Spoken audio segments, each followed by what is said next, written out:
Ngayon si Junjun dahil sa kanyang pagiging sweet ni na Barbie Fortesa at David Licauco sa Canlay Festival sa Tarlac.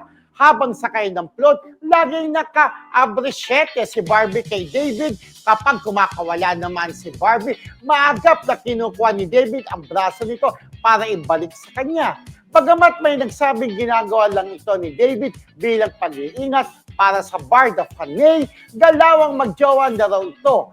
Dahil sa kilig, hiling ng mga panay na pagsamahin pa sila sa mas maraming events. Kahit sa piyesta muli, basta magkasama lang ang Barda. Abrisyete naka-angkla, Oo, di ba? nakaganda, oo. Pati ang abrisyete, Abrisyete. ano lang angkla. At in fairness kay Tala, Alam niya. abrisyete, Ay. alam niya. Diyos ko, Jency siya, pero Oo. abrisyete, di ba? Yeah. Parang alam ko, Oo, abrilata. ngayon ko lang na-encounter yun. Abrisyete alam ko nakakla. Kasi yun, umatis yun. Kasi sa 7 festival. eh. Parang 7. Pero Kastila Ay, siya na oo. word, di ba? Word. Open wings. Okay. Open arms. Ay, Abrisyete, nakita ko nga yun naka-abrisyete. yung sobrang sweet nila nasa Oh. likod si ano. Eh, ang lit-lit ni Barbie, di ba? Talagang kayang-kaya nung kanyang mga arms na ibalot Kumbaga, si Barbie sa kanyang Ilalalahin sa niya, kanyang no? mga Oo. bisig. Bisig ba Pero tawag?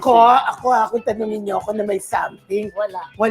wala pa. Oh, Kung sorry to tayo- say, Pero, mga part oo, of- I'm Kung tayo sorry. may something sa Wala eh, Kimpaw, wala di ba? pa. Wala ko Ito, nararamdaman. Pero doon pwedeng pumunta doon. Oo. Pero ngayon wala Ako talaga. rin, nararamdaman ko wala pang something. Alam Yeah. ko, Kimpaw, pakiramdam natin meron.